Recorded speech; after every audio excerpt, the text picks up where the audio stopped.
Tel Cockerel. He's just a true guy. You'll have a true time. Tel Cockerel. Leave your troubles at the door. You know the game, you know the score. We're here to have fun, so holster that gun and read the writing on the wall. The predictions leak, done every week. It just goes on and on and on and on and on and on and on and on. Why do I always get it wrong? Tel Cockerel. He's just a chill guy. You'll have a chill time. Tel Cockerel. Jose gets himself around. Always talking Spurs wherever he is found, home or away. He always tips to win, throws the form book in the bin with a cheeky knowing grin. Tel Cockerel. He's just a chill guy. You'll have a chill time. Tel Cockerel.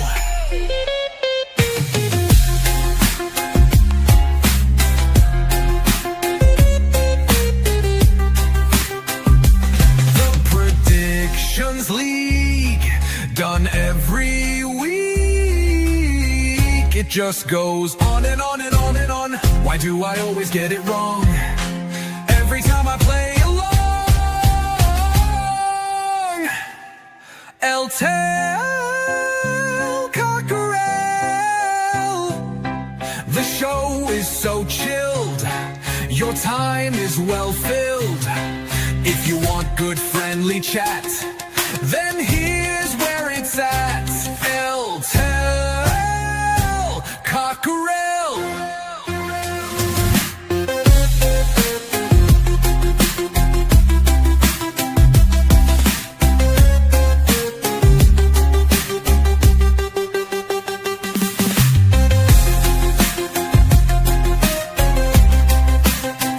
It just goes on and on and on and on and on and on and on and on. Why do I always get it wrong? Tel Cockerel. The show is so chill. Your time is well filled. If you want good friendly chat, then here's where it's at. Tel Cockerel.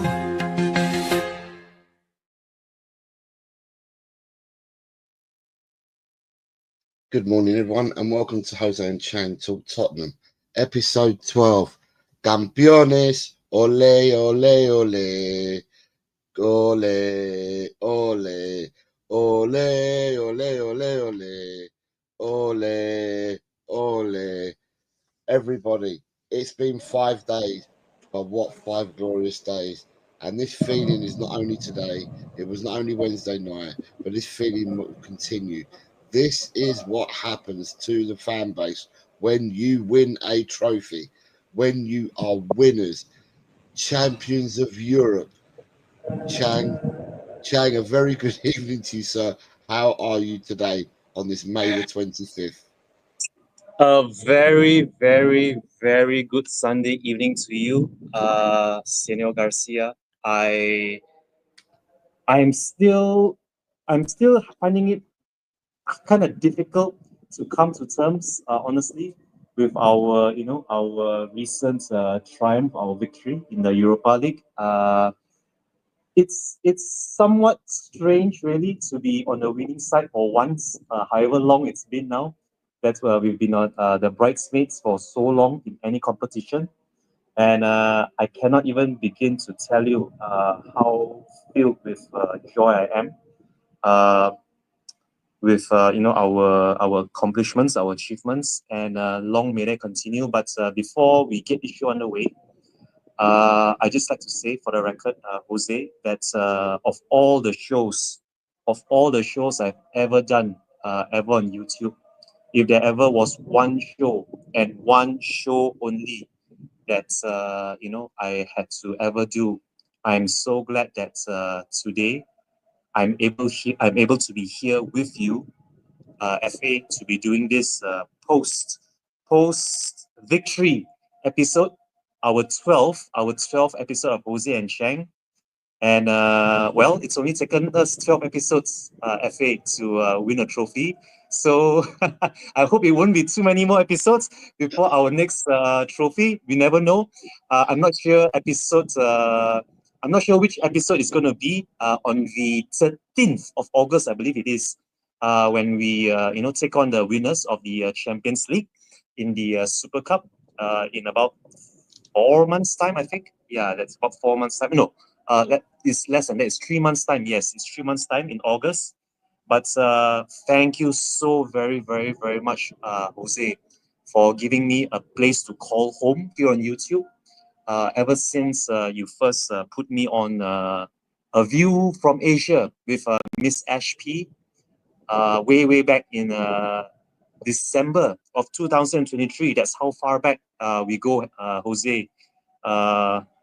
Since Christmas of 2023, and I'm so very glad I'm here to share in this moment with you, and also all your fans, all the viewers here on Tel Cockerel or anywhere else on YouTube. Welcome, one and all. Hope you're all still basking in the afterglow of a spectacular last 3-4 days it's been now since our Wednesday night exploits in Bilbao.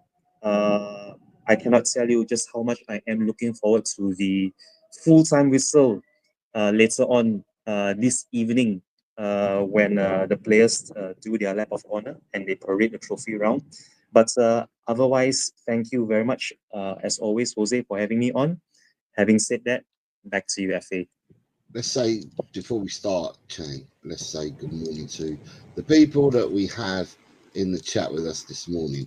And I hope that everyone is well today. And as I said, that you're still about basking in the sunshine of that victory. So we have Chris Agambar says, good morning, Jose, Mr. Chang, and all in the chat. Come on, you Spurs. And there is a trophy there. Look, there is a trophy there. Look who we got. We've got Ronnie here. Says, hello, Jose and Mr. Chang. A trophy. Love. Come on, you Spurs. There you go. Another person with a trophy. Who would have thought? Wayne Bonner. Good morning, everyone. Hope you're all well. Going to finish the season with a win today. Come on, you Spurs. Can I, hope you're well, Wayne. Before you continue, Jose, I just need to say a very quick hello to Mr. Wayne Bonner. I was given the privilege of being on screen with him for the very first time over on Dermatron's channel on Friday evening when the Spurs parade was ongoing. So thank you very, very much, Mr. Wayne Bonner, for that wonderful experience to finally be able to share the screen with you. Hopefully it won't be too long, Mr. Bonner, before we do appear on the same show together. Having said that, back to you, FA. And just to tell Wayne, I got your predictions this morning and I've just put them in. Yeah. So for people that do my predictions that haven't done them this week, the only games that you have left are all the Premiership games. So I've got someone to say that to, because we've got someone in the chat who I know hasn't done them yet. Look at that. You've got Graham here as well. Says, morning, Jose, Mr. Chang. Good morning, Graham. I hope you're well. Look, another person, 3 for all, says, good morning, my fellow European champions. There's a trophy and a white heart there. Seals Diamond is here. Says, a very good morning to you two gentlemen. I'm so happy for us fans, but also for Sonny. His loyal service to our club. He deserves this. Come on, you Spurs. Mr. Meth says, hi all, and Jose and Chang. Good morning, Mr. Meth. Out Postacoglu. Don't know whether today's the right time to talk about that, but Jimmy Hotspur, big up Jose and Chang. Good morning. Still buzzing after Wednesday. Good morning to you, sir. Shem Tam says, good morning, Mr. Bossman Jose, and the youngest looking old man, Spurs fan, Mr. Jimmy Changa. Chang, hopefully you're both doing well. we are Shem. Shem, you're the person that hasn't done the predictions, and if you want to do them, mate, it's all the Premiership games. They're on the stream from Thursday. I did the predictions for the Premiership. So on there, if you want to do them, Shem, you're cool. Today is the last day. Jimmy Hotspur, they're all talking to each other about learning to speak to Poland after a good week in the Polish predictions. I did Polish predictions as bonus, or the majority of them. Quite a few of us have scored well. Wayne Bonner says, cheers, Jose. I forgot about them until this morning. The pleasure was all mine, Chang. You have a calm approach to your opinions and outlook. There we go. Well, people that watch us on a Sunday will know that we talk about the week before. So since we last spoke last Sunday, and all there is to talk about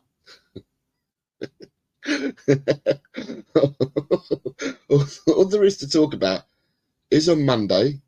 On Monday, if we start the week off, Monday was the media day for the Europa League final, and there's a lot of rumours, and there still was till Wednesday, people saying that Bergvall was fit, he was going to make some sort of an appearance, and that because he'd been seen and he was in the advertising and in the Europa League day on Monday, and so people were all saying, yeah, we're gonna see Bergvall. But then on, was it Tuesday evening? I think on Tuesday evening, I think it was Tuesday evening. I think Postecoglou, who spoke? It was Postecoglou. Postecoglou, Porro, and Sonny. Okay, the press conference. Yeah, so they spoke on Monday, and I think at the time, Postecoglou said that Kulu was definitely out, Maddison was definitely out, and he said that Bergvall, had it been 2 weeks after or 2 weeks further down the line, he would have been back in contention. So that kind of told me Monday, no mind games. I just told us these three players are out. But then I saw all the posts and people saying that there was an opportunity for Bergvall to play, but that was never going to happen. And then we move on. Manchester United did their press conference in the evening after we did ours, because that's the home team. We went first, and then obviously we fast forward to the game on Wednesday night, because all we've got to talk about is what's happened in the last week. And we played Aston Villa last Friday, and we covered this last Sunday. So all there is to talk about today is what happened during the week, and obviously if you want to touch upon what's going to happen later on today. So, Chang, tell me your thoughts about Wednesday. It's all we can talk about is Wednesday. What are your thoughts from before the game, during the game, after the game, and where you are now, mate? And obviously there was a parade on Friday as well. I mean, honestly, Jose, if the game on Wednesday, or rather what happened before the game, during the game, after the game, and also the parade on Friday, as well as some of the speeches, or rather some of the phrases, whoever it is that we are going to talk about, the way they were said during the parade, I think this is the one episode I could just go on and on and on and on of everything that has happened in the past 4 or 5 days. And I'll start with the match itself. Leading up to the match, I was feeling fairly confident going into it. I wasn't overly confident or arrogant to the point where I thought that it was a done deal. I did mention last Sunday, Jose, that I predicted it's going to be a very, very scrappy affair, that the single solitary goal, my apologies, the single solitary goal would seal the victory and wrap up the championship, or rather the trophy. That prediction came true, and I was expecting it to be maybe a very controversial penalty kick, or even a spot kick, maybe even an undeserved corner kick, but lo and behold, the goal came from open play. It still was scrappy all the same. I'm still not sure how that ball got bundled over. Largely thanks to Onana, whom many of the United fans would tell you they would rather have David De Gea back over Onana, but nonetheless, a goal is still a goal. Whether it's a Luke Shaw deflected own goal or Brennan Johnson had a helping hand, to help it on his way in, a goal is still a goal. It proved to be the only goal of the game. We all held firm. We stood firm. Sonny rightfully didn't start, and that in itself just made so many amends for the time when Harry Kane started over Lucas Moura 6 years ago in the Champions League final. Fair play to Postecoglou. I thought at the time, he made the right decision to take Richarlison off on the hour mark after he had already picked up a yellow. And with the final half hour remaining, Sonny then took over from Romero as the team captain. He took over the captain's armband, and we held firm. But for me, I'm not going to go too much longer about the match review.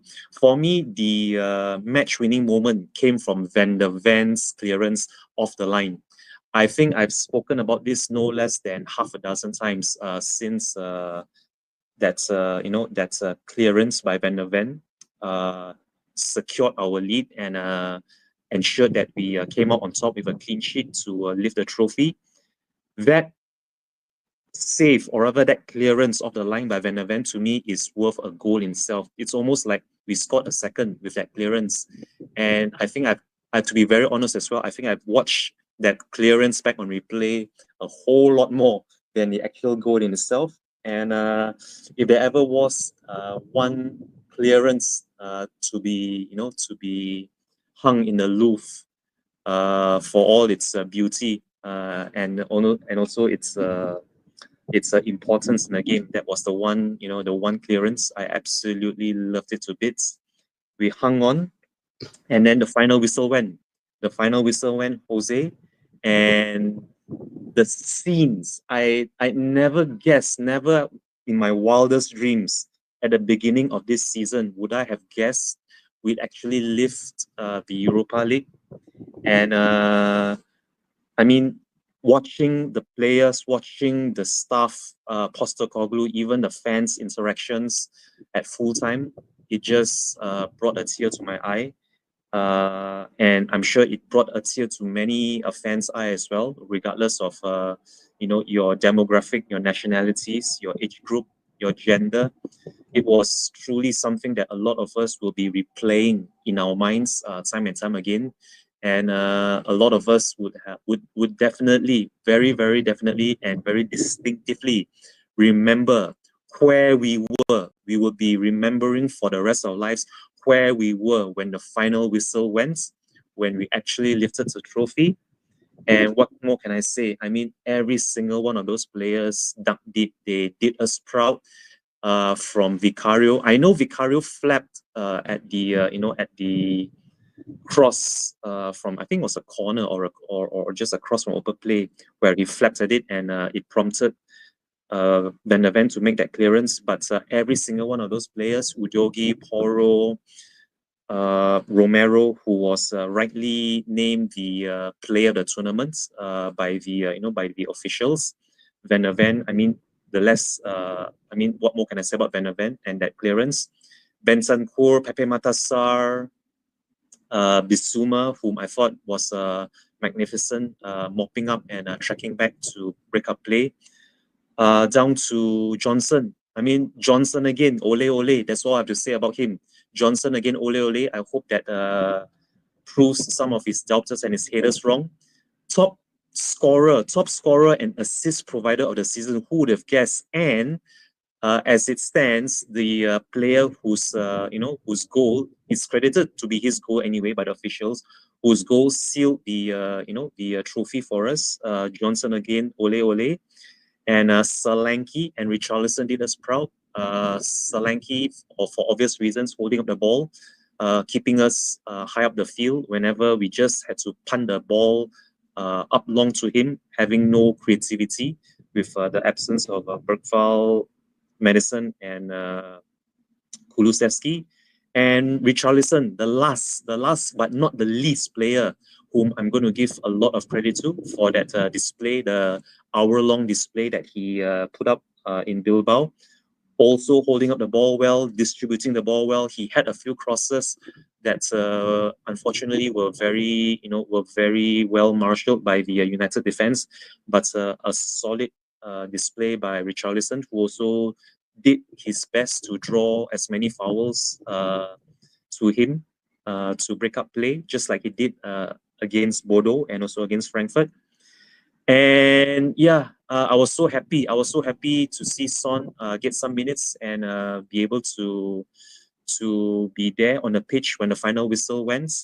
My final thoughts on the match in itself, Jose, when the final whistle went, the first player to went straight to Son when Son was on his knees celebrating, Bentancur. And I think I did bring this up a few months back when Bentancur was suspended for whatever remarks he made that got him suspended when he was on international duty.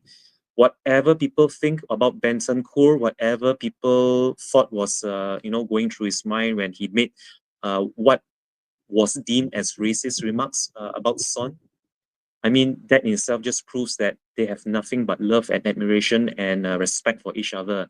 And the parade in itself also proved that much. Everyone was just so respectful of each other. And yeah, that is the match in a nutshell. Long may this moment live in all our hearts and minds. And I'm so very pleased to be able to be here today, to be able to share in this glorious weekend of Tottenham Hotspur's illustrious and glorious history. I'm so looking forward to today's final league game against Brighton, but we'll save that for later, Jose. We will touch on the parade a lot later after you yourself have given your reviews of the match. Having said that, back to you, FA. I'm going to go in order like I normally do. Sills Diamond says, oh my God, I was lucky as a kid to see both 81 and 82 parades, but Friday was another thing. Never seen anything like it. We would touch on the parade as well, guys. David Shear says, good morning, Jose, Chang, and chat. Good morning. Sorry, it's good evening to you, Cobber. Early afternoon, early evening for you, Cobber. So I hope you're well, sir.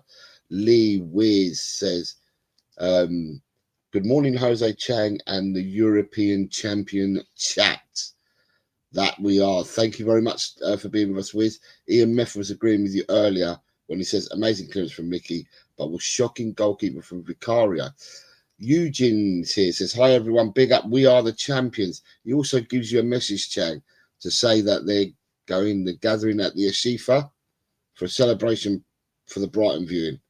So just so you know, Chang. And CP Mockers here says, I never understood that suspension.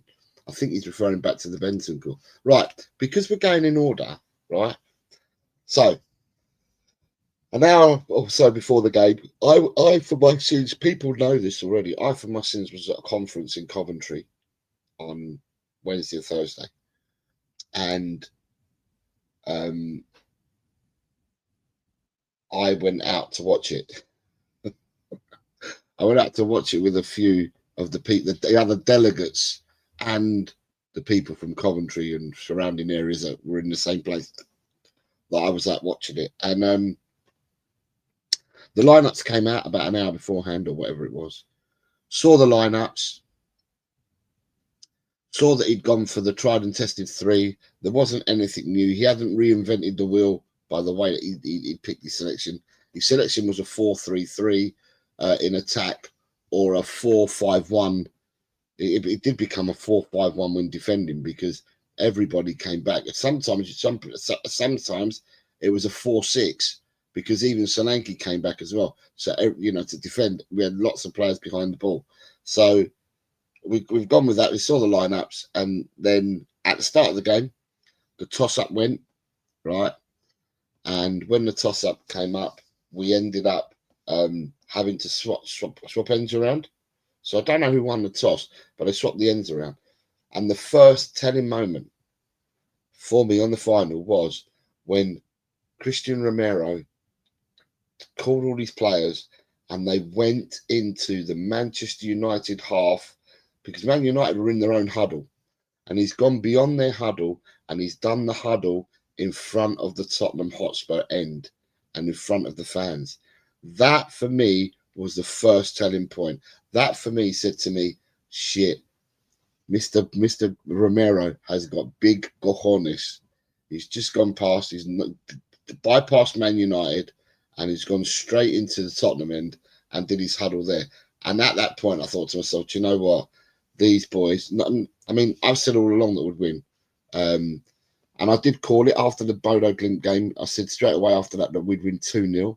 And I did profess the clean sheet. I said we'll win 2-0. But since then, we lost Kulusevski, Maddison, and Berryvale. But I still maintained my 2-0 victory. And it's just a way to start the game, the way they did it, and the way he went with the team and went into the yard, so to speak, and did the team talk and the huddle. And then after that, obviously, the game starts. The game was a scrappy game. It was like people feeling each other out, and it looked like the systems neutralised each other. Although I will say in the first half, I think that we could see that we had the extra man in midfield, where they had the two, we were playing with the three.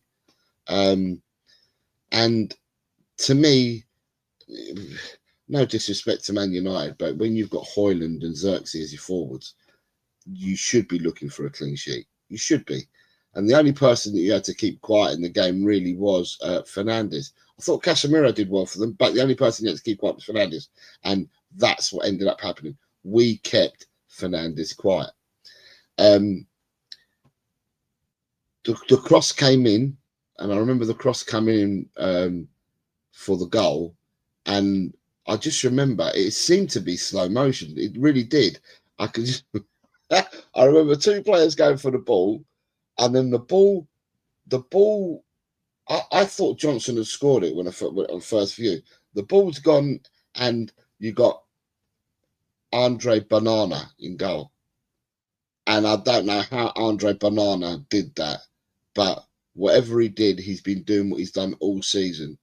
Put it this way: if I had said that chance went to a Man United player and the ball went the way it did, I'd put my house down that Vicario would have got down and saved it. Vicario would have palmed it out or done something and would have saved it. But Andre Banana all season has been doing exactly the same thing. And I don't know what he did, but it seemed to be a real calamity. Now, I don't care, but I've got to be objective when I'm viewing this. And I'm just thinking to myself, what calamitous goal by the goalkeeper. Anyway, Brendan Johnson moves away, did an awful knee slide. I thought he was going to rupture his medial ligaments on the knee slide because he seemed to go to knee slide. And normally when you knee slide, you slide right across, but he seemed to hit the knee. One knee hit the turf and he turned over. So, you know, and then at half time, we're 1-0 up. And we're buzzing. We're really happy. And then you're wondering, are we going to change anything at half time? Or do we change anything for the second half? And they came out, but admittedly, when they came out, we went into, we've got a goal. We've got a goal that makes us winners. You try and break us down. And I don't know, because this is where I'm going to bring you back in, Chang, before we continue. And I'm going to ask you how you felt in the second half. Sorry, before I say that, Jimmy's the one with the jokes this morning. Did anyone talk to me in Coventry? Because normally they say they send you to Coventry. You've done something wrong. People don't want to talk to you. They send you to Coventry. Tigara's here. Says, big up all. Good evening to you, Tigara. Sir, I hope you are well. Archer has joined us. Says, good morning, Jose and Chang. Good morning, Archer. Wayne says the United defending for the goal was awful. It's like they switched and forgot to communicate. But they've been like that all season. Andre Banana and his defences have been like that all season. Paige, butter on the gloves. Morning, Pete. Congrats to Spurs on winning. Thank you very much, Paige. And Eugene says, Man United play acting for most of the game. So, Chan, how did you feel in the second half? Honestly, how did you feel? It was nervous, I'll be very honest with you. And there were moments where I thought that we might fumble and drop the ball.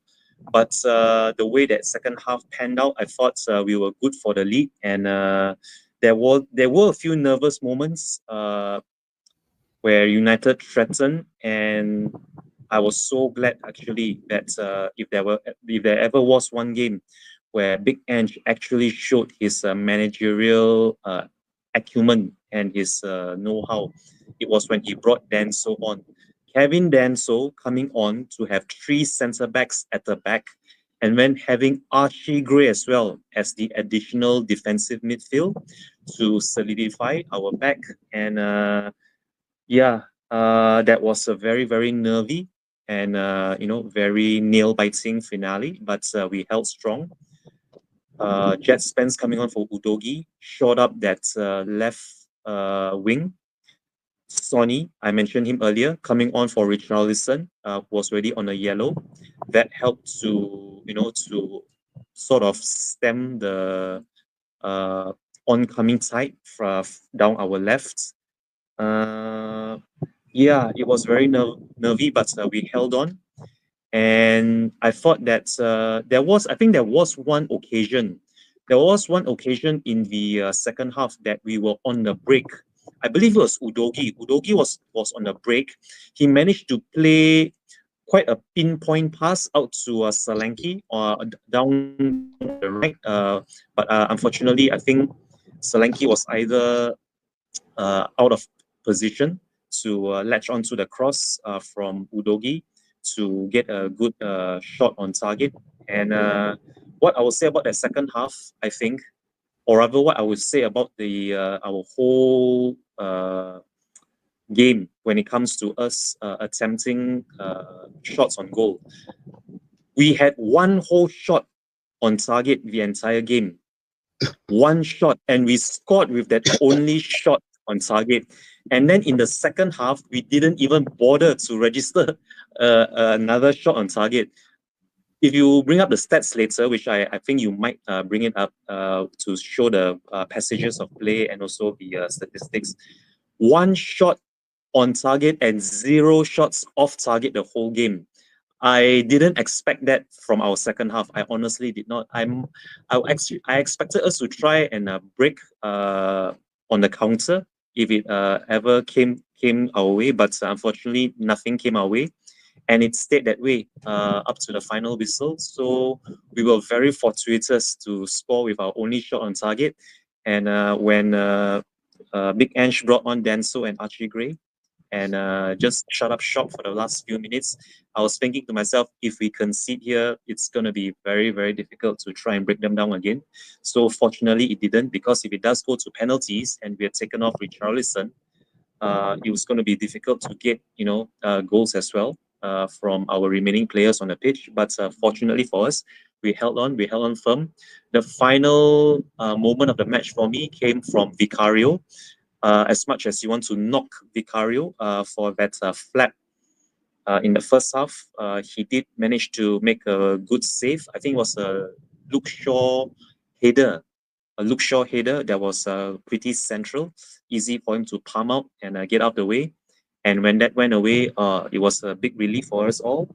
And I really do hope that we see a lot more of the same later this evening against Brighton, because God knows we are going to have to draw upon that night in Bilbao in terms of our defensive solidity if we are to avoid defeat against Brighton, whom I'm sure are going to be, wanting to build on their win over Liverpool last weekend. But I'm going to save that for later. I'm so very, very glad. You have no idea how relieved I was, Jose, at the final whistle when we had managed to, wrap up the trophy without conceding further. All in all, it was It was a very, very nervous second half, but it's one that will live long in our memories because of the way it played out and the happy ending we all were so hoping for at the beginning of the second half. Having said that, back to you, Jose. Yeah, so let me just catch up with some of the chat before we continue. Right, you've got Wayne Bonner says Bruno Fernandes spent more time whinging and whining rather than playing football. It was embarrassing. Paige says that's Bruno in a nutshell. Ellie said, hello, morning, Ellie. I've just sent you a message because we were expecting you on here, my dear. I've sent you the link. We were expecting you on here because you went to the game and you went to the parade, so it would have been interesting to get your view and angle. So if you are coming on, hurry up. Hello, boys, all in the chat. We are Campeones. I don't know what Campeones is because it's not like that. It's Campeones of Europe. Ole, ole, ole. Jose. Chang. Let's all celebrate. Yes, exactly that. Let's all celebrate. Jimmy says we managed the game fantastically in the second half. Romero and Richarlison breaking up plays several times, giving United no momentum. Paige thinks that we've dodged the bullet by not bringing Bruno Fernandes to the club. Jimmy's Hotspur says Fernandes has been the only shining light for United season, to be fair. Elsbell says in the second half of the match, I thought every one of our players played their part, and it's the best defensive performance one Jose Mourinho, Conte, Nuno would have been so proud of, for sure. Ed M, good morning, Ed, says good morning, Jose Chang in chat. Good morning, Ed. I hope you're well. Pace says, no doubt he saved us in moments, Jimmy, but that whiny crying personality does me in. And then she says, Garnacho and Haaland also infected with that bug. Wayne is saying that I like Garnacho. I'll put a bid in for him. Man United have told Garnacho he can leave. And the price apparently is less than 30 million for Garnacho. Could he do a better job elsewhere? It remains to be seen. But the one thing you've got to say, and is after a victory like this, the club. I'm diverting. I'll talk about it after because otherwise we're diverting because we're trying to keep to where we were for the week. So second half for me, Chang. I never thought in a month of Sundays, and you can have 6 Sundays in that month, right, that Man United would score a goal. I never thought they would score a goal with the team that they had. For me, they're not goal scorers against us. They haven't goal scored. If you look at the games we've played, we've beaten 3-0, 1-0, an erratic 4-3 when we were 4-1 up, and in the League Cup. So so to me, it's no surprise that Tottenham got their 3rd clean sheet in 4 games this season against Man United. So I never fretted and I was never worried. I wear a Fitbit, right, to track my steps and everything. And I was watching the game in the second half, and there was another delegate there from another local authority who I've known for years and years, Tottenham supporter obviously as well. And he just kept pacing up and down in front of me, pacing up and down. And he just kept touching me and saying, oh. He kept making these mad noises. And in the end, I turned around and I just had to say to him, look, I watch football and I'm generally calm when I watch football. My Fitbit doesn't alert me that my heart's gone, my heart's gone up or my blood pressure's gone up. Generally, I stay kind of calm when I watch football. I had to say to him, what is wrong with you? Sit yourself down because you are making my heart rate go up, and Fitbit's now telling me. I said, you need to sit down and keep calm. Yeah, but he said to me, yeah, but you don't understand. I said, what do you mean I don't understand? You're a year older than me. So we've been through it. We've seen Tottenham win. We've seen Tottenham lose. Don't tell me that I don't understand. I'm just different. I watch football in a different way to anybody else. Other people watch it. People are up and down. People can sit down naturally and watch it. Anyway, so I never thought that they'd score, but then I've got this chap that's pacing up and down in front of me, and I'm thinking to myself, God, the last thing I need is that. When I'm calm, zen, they're not going to score a goal against us, and he's absolutely munching up and down. Anyway, so I knew we'd win. I knew we'd win, and I knew that they wouldn't score against us. And so for me, the second half, as people have said and alluded to in the chat, we managed the game really, really well. There was a lot of shithousery going on from both Man United and Tottenham, but the shithousery that was going on from Man United was negative, in the sense that the memes are out there already, that the person who ran the most kilometers in the match was Bruno Fernandes, and that's because he kept running to the referee. So there's different ways of having shithousery. Yes, we watched what Richarlison did. Yes, we also watched what Romero did, but there were other players as well that were doing the little things that gives you that edge, the little things that gives you that little bit more sauce, and we kept doing that throughout the second half. And yeah, moving on the second half, I thought Vicario had a good game. Some people are saying, that his punch that led to Van der Ven's clearance was awful. He came out for it, and he's come out to punch it, but he's hit a player, which is what we were last season. We were saying he doesn't come out, he doesn't command. Goalkeepers should come out and hit players, right? So he comes and does all that, and as he's done that, the ball's bounced off his chest to the Man United player, who's headed it over his head, and that's when Romero made that goal line clearance. And with Van der Ven. It's Van der Ven. Yeah, and with Mickey Van der Ven's goal line clearance, they've measured it. So the angle, the freeze frame from where he's touched, the minute that he touches the ball to clear it, right? So the minute that ball touches his toe, his foot was 6.5 feet off the ground. That's how they caught him in action. So you remember we used to have Michael Jordan, and they got the pose for Jordan when he used to fly in the air to put, right? Well, we've got that pose now. Some people have superimposed that pose, and there's now a pose for Mickey Van der Ven, and it looks like a la Jordan, but only that Jordan used to do it with his hands. He's done it with his foot. And then obviously Vicario made a couple of other really, really important saves. I thought Vicario's handling, I thought he came out for crosses. I thought he caught balls. I thought he'd done really, really well, Vicario. And he wasn't as jittery as, he makes me feel. So a Vicario like that, you think to yourself, yeah, he can be your number one for a long time. But then sometimes we've got to see the other side of Vicario, and you're like, ooh. But anyway, we've gone on there. There it is. There. That's the one. Look at that, people. Look at that. That's the one. That's the pose. That's the pose. But the thing is that where you've got his foot at the bottom, it doesn't do it justice, because where you've got the foot at the bottom on the ball, his foot wasn't on the ground. His whole body was up in the air. VDV didn't a Shaolin football defensive move. At the time, that's what Eugene's saying.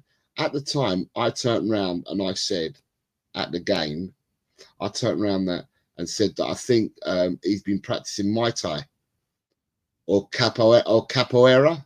Either one of them. He's doing either one, because there is no way in God's earth that you get your foot in that position like that. That's unnatural on a football pitch. Unnatural. And it can be seen better in other places. But, it was what it was. Then the clock told us there was 7 minutes left, Chang. 7 minutes. Now I've got to that. Tell us about this last 7 minutes for you, Chang, when it was the extra time, 7 minutes. It was a very nervous into it. Prior to those 7 minutes, I think we brought on 2 other players onto the pitch. I can't even remember who it was. I think it was Archie Gray and someone else came on for that last final 7 minutes. Yeah, okay, good, thank you. So it was Spence and Gray who came on prior to those 7 extra minutes. And the way that those 7 minutes played, I don't think I've ever experienced a more excruciating end to a game than those 7 minutes. Those 7 minutes felt like 7 hours to me. I was just counting every single second, every single passing moment. Every time we got the ball out of touch, out of play, out of bounds, I was just celebrating it like a goal. And with every single attack that they had, I was watching with maybe one eye closed, or maybe hands over my eyes. But yeah, I was very, very glad that nothing came of it for United. They were throwing a lot of bodies forward, make no mistake. And that was very evident. The final corner that they took, Onana was out of his goal and in our penalty box to try and make something of their final corner. Fortunately, nothing came of it as well. But the one highlight of that of those 7 minutes of injury time was the save by Vicario. Again, I'm going to bring it up again, even though I did bring it up earlier, but I think Vicario needs a special mention to making amends for that hash of clearance in the first half, whereby he got down low. He got down low and he got two firm hands this time on the Luke Shaw header, and he was able to palm it out far enough for, I think it was Spence. Yes, it was Spence who cleared it far and wide when it fell to him to clear. And that was the end of that. That was the end of that. They did have maybe another shot or two on target, I think, but we were able to clear and block it.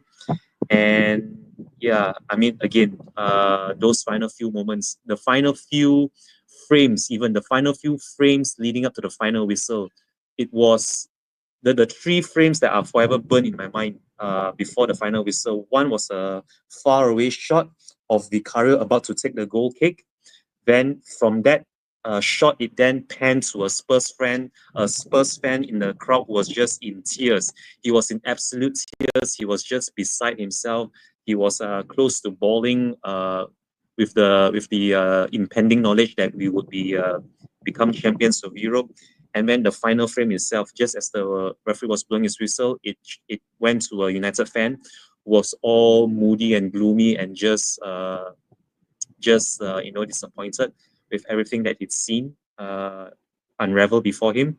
And when the final whistle went, it was pandemonium. Pandemonium for the players on the pitch, the staff, the bench, the substitutes, the fans itself, and those memories, those scenes in itself is something that is going to last very, very long.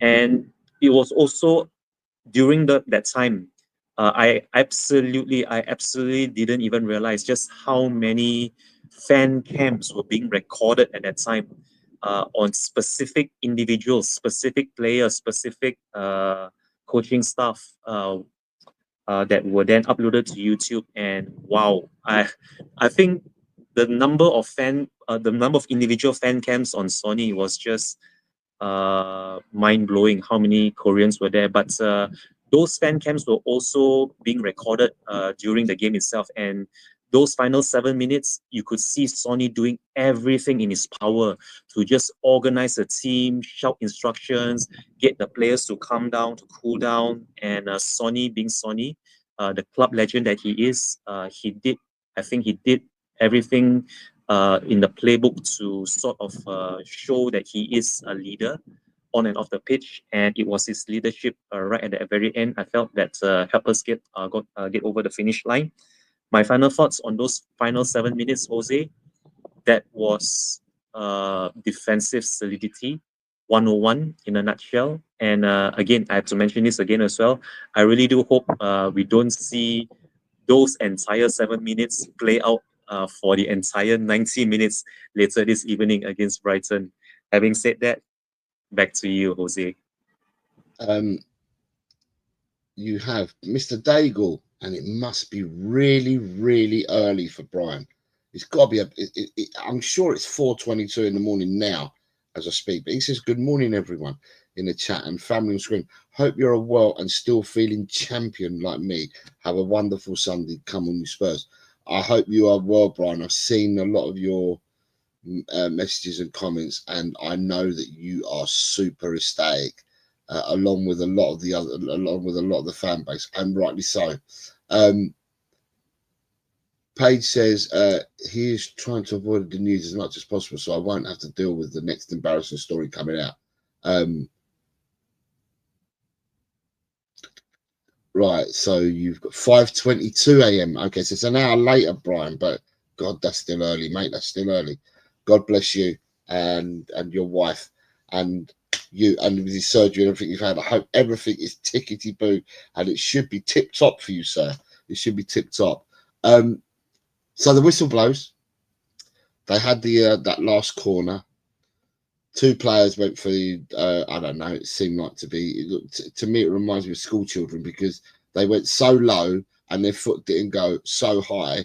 When you do an overhead kick, you just imagine someone being up in the air, a bit like Mickey van der Ven, you know, up in the air. But they were so low, both of the players, and then it went past the post, and then Bissouma goes down on the edge of the box, and I think it was Mickey van der Ven or Bentancur, or it might have been both. Mickey van der Ven and Bentancur shouted at him, "Time's nearly up, brother. Get up, get up!" And all of a sudden, Bissouma's got up. He's had leave of his senses. Bentancur and Van der Ven have told him to get up. He's realised it, got up, and then as he's got up, Vic kicks the ball. Final whistle goes, and then there were scenes. There were scenes throughout the whole game, Chang, because obviously we've got so many people within the fan base that you can find it on X, a lot of people's cams and the footage that they took. But there's so many people within the community of Tottenham Hotspur YouTube that were at the game or were being sent this stuff, and they were sharing it amongst everybody. So you got to see what the stadium felt, what it looked like right throughout at different stages and different patches of the game. And the bit I saw at the end was the We Are Tottenham TV, the brothers, their footage, they had footage right at the end when the corner had come in and then Bissouma had gone down, and then when the final whistle went, and the elation that there was there, and people, grown men crying, grown women crying, because we'd won the trophy. And it shows you what it means. I mean, let's be honest, right? And I'm going to be brutally honest. I thought we'd win it, right? And I said it at the semi-final stage. I thought we'd win it as soon as we beat Bodo. I said that we'd win 2-0. But saying and doing it are two different things, because the emotions that we all let out at the end of that final whistle were just absolutely amazing. You know, I wasn't relieved. I was just pumped at the end. I wasn't relieved, you know, wow, we've got there. I was just completely pumped, and I continue to be pumped today. It's not relief. I continue to be pumped today. What were your feelings at the final whistle then, Chang? Wow, it was so many emotions, but the overriding, or rather the overwhelming emotion, was one of relief and joy. I think I was in a daze. I was in a shock that we had actually done it.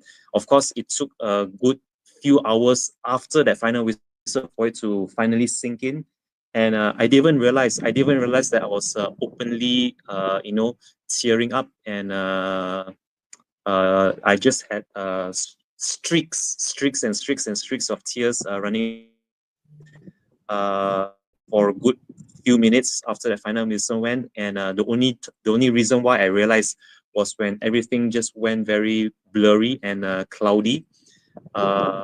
When when the players were going over to the fans, they were all celebrating with each other. They were commending each other, and I did mention this earlier of Son and Bentancur embracing each other right as the final whistle went. But there was another moment after that final whistle, which really made me so proud to be a Spurs fan, or rather, it made me really happy and just overjoyed that we signed Archie Gray earlier this season. Of all our players that we had on the pitch, even the substitutes, our coaching staff, everyone, the one and only one player which I saw on the telly, on the screen, that was actually going over to the United players to console them, to sort of, get them back up on the feet if they were, lying or sitting on the ground, was Archie Gray. And that just showed maturity and, his overall, you could say his experience dealing with these sort of things, well beyond his years for him to actually go to the to be one of the first Spurs players to go to the United players to console them. And you could also see what it meant to Big Ange and so many of our bench players whom for the most part they did their part, they played their part, but they were just so overjoyed for the fans, and I thought that was a real bonding moment. Of all the moments that these players will ever have for us, from the day they sign on the dotted line to the very day they walk out the door, either to another club or to retire for good, this is the one moment that they themselves would cherish and relive over and over again. I can only hope that this is the one moment in their Spurs careers that they would then build upon this, and hopefully it will lead to better things. Not to say that this Europa League isn't the accomplishment it is, but I'm I can only hope that this would be the springboard, the stepping stone that all these players need to go on to achieve better things for us in Lily White. And yeah, the scenes from the final whistle just about confirm that for me, that these players are now really one and together with each other. Long may those scenes live long in our memories, and hopefully, I really am very hopeful, but I am very confident as well that this won't be the last of many more similar scenes to come in years to come. Jose, having said that, back to you, Senor Garcia. We've got Sai Dancer. Good morning, Sai. Says, hi, everyone. Still buzzing watching videos. Come on. Sai, you're another one. You've missed the predictions, mate. If you want to get them in, you can get all 10. The only ones you can get in now, the 10 Premiership predictions, which are being played today. And that will be on Thursday's stream, Sai, if you want to get them in. Jimmy Hotspur also says, Bissouma and Udogie were outstanding, in my opinion. The whole team was outstanding. It was a team effort. Right, so for my sins, I don't know how you got to watch it, Chang, but we watched it, and we watched the coverage through TNT in the bar that we were at, and I had lots and lots of screens, but there was no sound. Right, the only sound you got was from the people making us. It was us making our own noise. There was no sound. So obviously the game finishes. You see lots of people being interviewed. You see lots of things going on, but there's no volume and sound, so you don't know, what's what. So when they were interviewing players, when they interviewed the manager, when they interviewed whoever it was, even the panel that was speaking at the time, which was Rio Ferdinand, Gareth Bale, and Glenn Hoddle with the panel, and you couldn't tell what they were saying or anything. So I've come home from Coventry on Thursday evening, and when my whole family had gone to bed Thursday night, I went, because I have TNT, I went and looked at TNT and tried to get the rerun of it, and it wasn't there. And I thought, oh my God. And then I realised that they did it in conjunction with Discovery Plus. So I went and looked on Discovery Plus, and they had it there. The show was 5 hours and 20 minutes long. I fast forwarded it to the last hour and 20 minutes. So the minute the whistle went, the final whistle, I then was able to hear it with volume and soak it all in. Everything I'd seen, but I couldn't hear. And yeah, it was amazing to hear all the players being interviewed, even players that hadn't played, a la James Maddison, and who hadn't played at all. But it was interesting to hear all the players' views when they were being interviewed, the manager, his thoughts when he was being interviewed. And then, we go from that euphoria, and we're still buzzing. And we're still buzzing today. But then you go from that to Friday. What a day Friday was. If people did Carling, then Tottenham should be sponsored by them. Tottenham need to be sponsored by Carling, because the show that they put on Friday was absolutely incredible. How do you top off winning a European trophy? That victory parade showed you how to top it off. I didn't see you, Chang, because I was working. I was working and playing football, so I didn't see your show that you were on. But what are your thoughts on the victory parade? Did you hear any of the interviews? What are your thoughts on the whole day on Friday? mean, leading up to that parade, I absolutely didn't know what to expect. I didn't know what to, what the timeline or the timetable was for that parade. But I think it was sometime like 1 a.m., almost 2 a.m. when the parade started for good.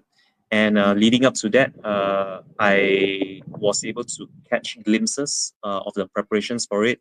And when I saw the crowd that had amassed in front of the stadium, mind you, this hadn't even panned out yet, and the crowds were still coming in.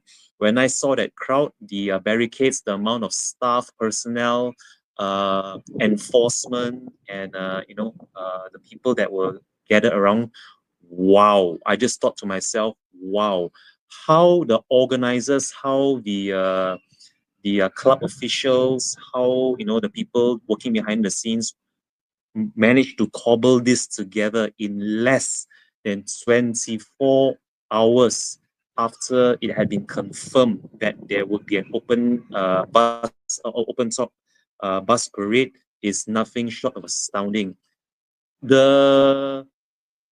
Even when the players boarded the bus, you could tell that they were all in a party mood. It's going to be a proper carnival. It was going to be a proper parade. And when it got underway, my goodness me, I think I've said this more than once on a few streams, but I'm going to have to say this again. The only time I've actually ever seen something of this sort was in old footages of the moon landing parade, the moon landing procession they had for Neil Armstrong, Buzz Aldrin, and the rest of the astronauts or the crew involved in that that historic moment in mankind's history. I would liken that parade to a sort of moon landing event because the scenes from I will touch on the players and the interview, but just looking at the crowd, the sea of Spurs fans that showed up. There were people on rooftops. There were fans on hanging on balconies. There were fans on lampposts. There were fans on top of bus stops. They were just everywhere, clambering up upon traffic lights and traffic stops just to get a better view. It was just the single most astounding show of fandom and appreciation that I'm so very glad I'm alive to bear witness to it. And I just wanted it to go on end, and it never occurred to me, it absolutely never occurred to me just how long the high road was from the point where it began, where the buses started, all the way to the front of the stadium, then to the very end of the high road before the parade then went around. It went around the back of the high road and it then ended up behind the stadium. Wow, just wow. And even from the aerial shots, from the far away shots that you got of the crowd, the masses that had lined the streets, and you could even see people sort of like following along the flanks on either end. They were just following along. This in itself just told me what a massive club we are. And mind you, those were just the fans that were over there in Britain at that time. It never dawned upon me that when everything just clicked into place, when all of us were united, all the fan base, regardless whether you are Inik in, Levy out, or Ange out, or Ange in, one single solitary cup triumph, and it just united everyone together. That is the one thing that I would take from this bus parade. And then we go on to the players, and they were just having the time of their lives. You were seeing Bissouma and Pape Matar with glasses over their eyes, but ski masks on over their caps. You were seeing champagne. You were seeing players just really soaking up the moment, taking selfies among themselves, recording their interactions with the crowd. I was seeing beach balls. I was seeing actual footballs being tossed around. Big Ange was really just waving to the crowd and just showing his appreciation.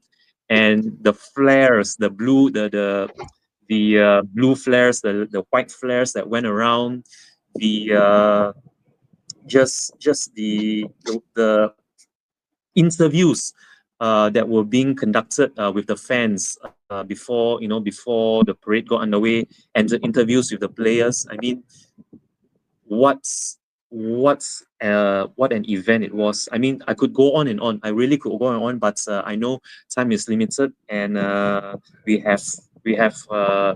need to have some time for the preview for Brighton later on in the show. But all I will say is I was so very glad I stayed up well beyond midnight to watch the beginning of it, and I had to miss the actual trophy lifting, where Big Ange made that speech of how season 3 should be a lot better than season 2.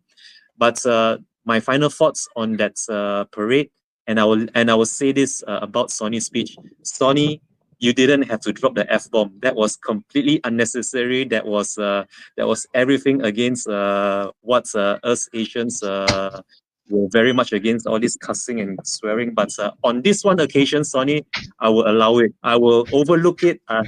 I am going to gloss over that F-bomb drop that you. I'm sure you were under the influence. I'll say this. Maybe he was under the influence. Maybe he wasn't. But that was something that was out of the extraordinary. Have you been watching something different? They've been partying for 48 hours now. Under the influence. We could. I mean, honestly, when Brennan Johnson had to be dragged, I did see those final few moments when Brennan Johnson had to be dragged off by one of our staff. They were just completely hammered. They were just completely intoxicated. So I'm pretty sure maybe there were some balloons going on around as well, courtesy of Bisuma, the dealer. But that's all I have to say about that, Jose. It's back to you, and what you think, what you, FA, thought about that open bus parade. Right. Nita says, good morning, Nita. She says, good morning, panel and chat. Hope you're well. I'm smiling. I hope you are too. North London is blue and white forever. But then she goes on to say, I forgot I was 60 plus. I went to the parade with some of the children I used to look after. So emotional. More memories made on that day. Come on, you Spurs. How absolutely brilliant that is, Nita, for you and the children that you used to look after. Seals Diamond says, credit to the club and Levy, dusting off his wallet for the parade. North 17 just don't do a barbecue. Tigari says, moon landing, geez, Chang, how old are you? And where is the fountain of youth, by the way? And Nita says, they must have been drinking white rum, too funny. So for me, the parade, there's a few things about the parade for me that stick out. And before that is that Tottenham Hotspur Football Club will give, I don't know how many people, I've not spoken to people yet, so I don't know how many people were actually at the stadium. But the allocation, obviously, to Tottenham and Man United was at 14,700 each. I don't know how many extra tickets Tottenham fans might have got, but the noise that came out of that stadium for the whole game, from start to finish, was Tottenham. All you heard was Tottenham. Then they're talking about, and whether these numbers are correct or not, they're saying there's a further 20,000 Tottenham supporters in the fan areas, in the fan zones in Bilbao, watching the game without tickets, and there was only 2,000 Man United. And then on top of that, so we're talking in stadium, in Bilbao, out of stadium, and then we filled up our stadium, who showed the viewing of the match, and we filled out our stadium as well. Now you have other supporters from other teams saying Tottenham are a massive club. You go to the final, you fill out in the streets, and you're outnumbered, and you've got so many people that are without tickets in Bilbao, and then you fill your own stadium up, and then on the Friday You get 250,000 people there or thereabouts coming out to watch the parade. That is big boy ting, as they say. Big boy ting. Yeah, that's when you're hanging high, and that's what Tottenham are. They're hanging high. So, and 111,000 people watch the parade on YouTube, says Jimmy Hotspur as well. So that's big boy thing. That's, yeah, big club thing, that is. So just to take it back a peg, the day before, because I forgot to say this, the day before, on Thursday, UEFA announced the Europa Player of the Year, and the Europa Player of the Year went to the captain on the night, for Cuti Romero. And in the Europa League team of the season, Vicario goalkeeper, right back Porro, centre backs were Romero and Robin Koch of Borussia Dortmund, left back was Bjorkman or Bjorkan of Bodo Glimt. In midfield, it was Berg from Bodo, Fernandes and Casemiro for Man U, and the front three were Ryan Cherky, linked to Tottenham, Dominic Solanke, our very own, and Nico Williams in the past, who's been linked to Tottenham. That was the team of the season as deemed by UEFA. So all I've got to say is that lad Romero, he wins everything. That lad Romero wins everything. He's got World Cups, got Copa Americas, Europa League, man of the tournament, team of the tournament. He wins everything. So when I hear people say, let him go, please be careful what you wish for, because the boy is a top defender. And for me, and you can clip this, for me, he is a world-class defender. I'm not having it any other way. Now, the stats say this, and the stat that matters is he's a winner, and a serial one at that. He has won and continues to win everywhere he goes. He's never lost anything. He's always won. And mate, if you're in my team and you're a serial winner and you win all the time, you stay in my team. Anyway, go into for life, Jose, for life. Yes, and so from the parade, right? Yeah, right. So for people, what I've heard, and true or not, what I've heard is that when they came in on Thursday, they flew in on Thursday morning. Obviously, they've been partying, because when you saw them leave the hotel in Bilbao, sunglasses on and stuff like that, the players, you could see that some of them have been sourcing it, right? Well, they probably sourced it on the plane as well on the way back. But when they landed here in England, apparently they all went out, the first team all went out to Mayfair and went out in Mayfair on Thursday night. But a certain young man by the name of Mikey Moore, he wasn't allowed to attend it because he's not 18. So legally he can't go. Anyway, there are videos doing the rounds of Mikey Moore in the Bull in Broxbourne. So Broxbourne's where I work, but he's in the Bull in Broxbourne, partying away with Tottenham fans in the beer garden because he couldn't go to Mayfair. Now, apart from that, the only thing that, apart from the great support and all the interviews and all the shenanigans that were going on, the one interview that really resonated with me is the interview with Archie Gray on the bus. They said to Archie Gray, what a season it's been for you. You know, it's your first season, blah, blah, blah. What was you told? Or was you given any instructions when you came on? And he said, no. He goes, I wasn't given any instructions. He goes, the first thing I did was, when I came on, I thought the only person who's the danger man is Fernandes. So what I decided myself is to be wherever Fernandes was. How much maturity is that for an 18-year-old? He just turned around and said that the threat is Fernandes, so I just put myself in and around and near Fernandes. Because you block Fernandes, you block the supply. That is an 18-year-old talking when he's interviewed about what his thoughts were and what he did. And that interview stuck with me, Chang. I don't know whether you got to see much of the interviews on the parade, but that's the interview that stuck with me out of all of them.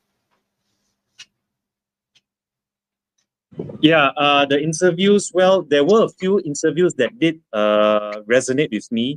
Most notably the one with Son, where he was, I think it was Son and Big Ange at the beginning, and just what they felt, or rather how they, how they reacted to the parade and the masses that showed up. But that interview with Archie Gray, that is something that I would have to look up, because I might have missed that, or rather I might not have seen that, because I do remember reading it about it somewhere, the thing that he said, but unfortunately I've yet to watch it.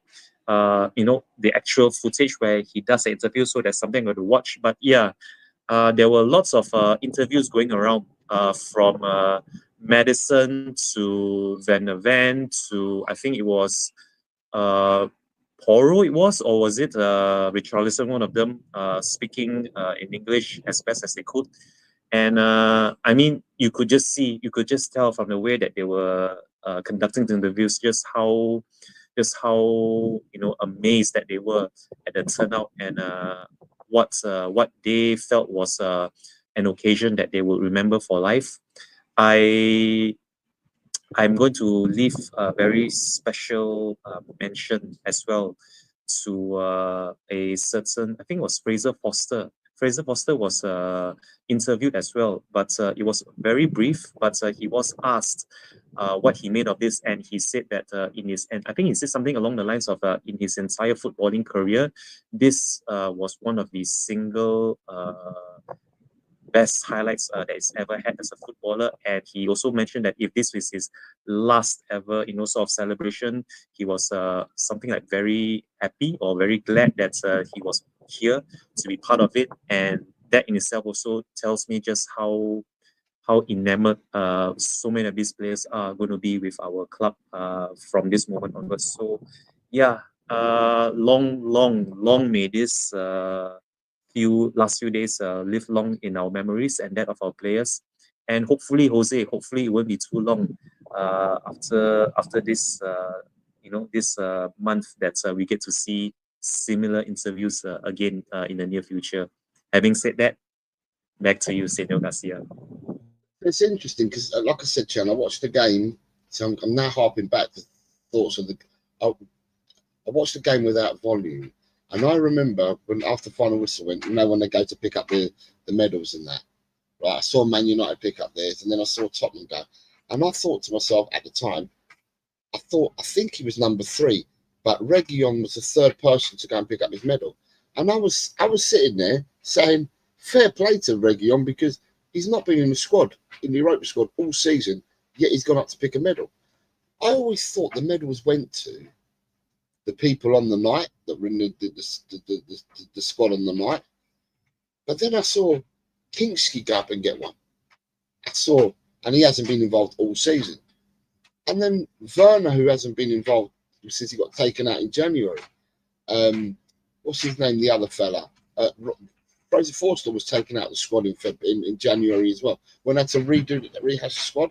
And I'm watching all these people going to pick up their medals, and it wasn't lost to me. Immediately, I turned around and said, they've run out of medals. Look, they've run out of medals, because Son, Bentancur and Romero, the last 3 players up, did not get any medals. But it's obvious that the Europa League will give other medals.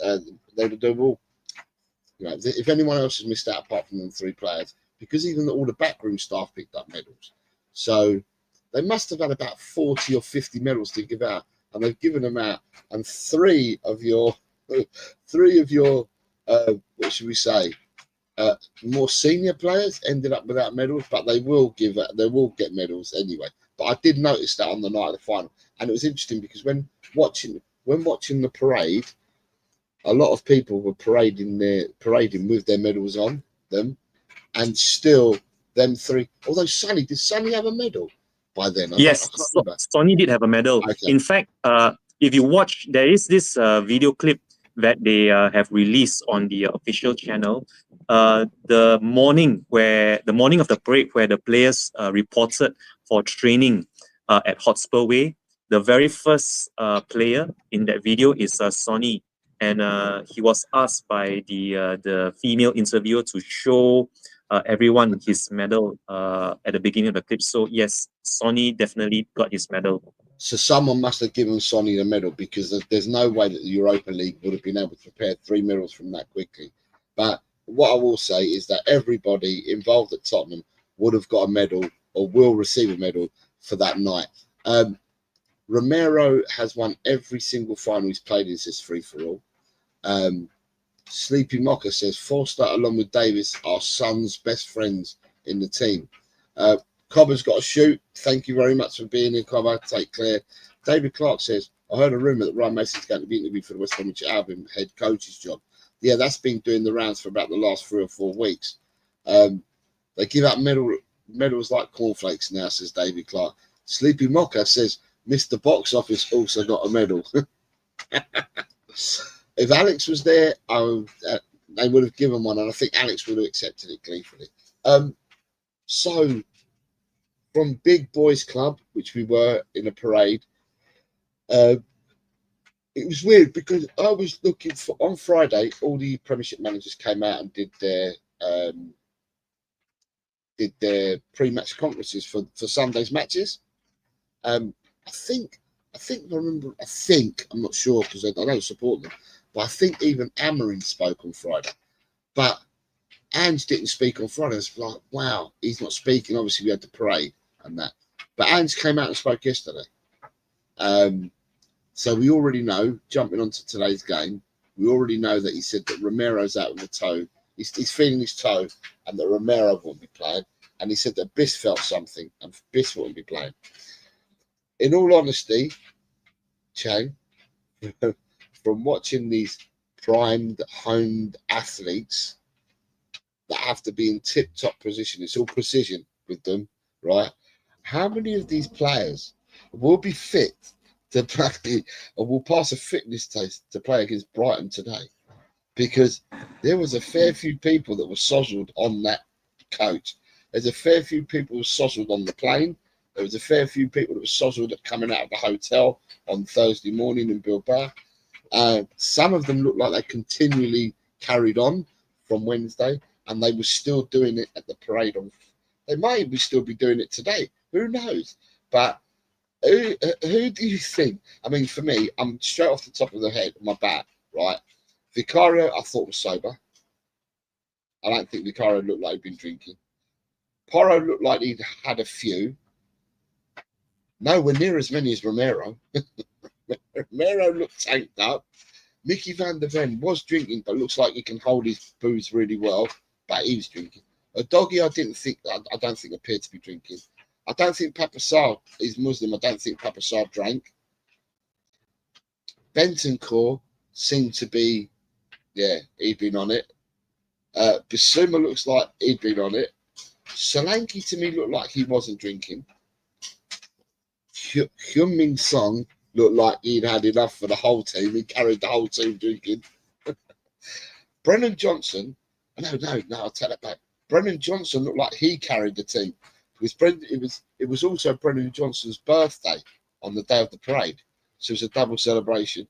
So he'd been drinking. And then I'm looking at all the other players. Mikey Moore looked all right to me. Didn't look like he'd been drinking. Odebert looked like he hadn't been drinking. It was Matthias Tell at the victory parade, because I don't recall seeing Matthias Tell at all. He was part of the. I think he was in the second bus. He wasn't. I think he was on the second bus, not on the main bus. But yeah, he was He was on the bus, and he was definitely present. Tell.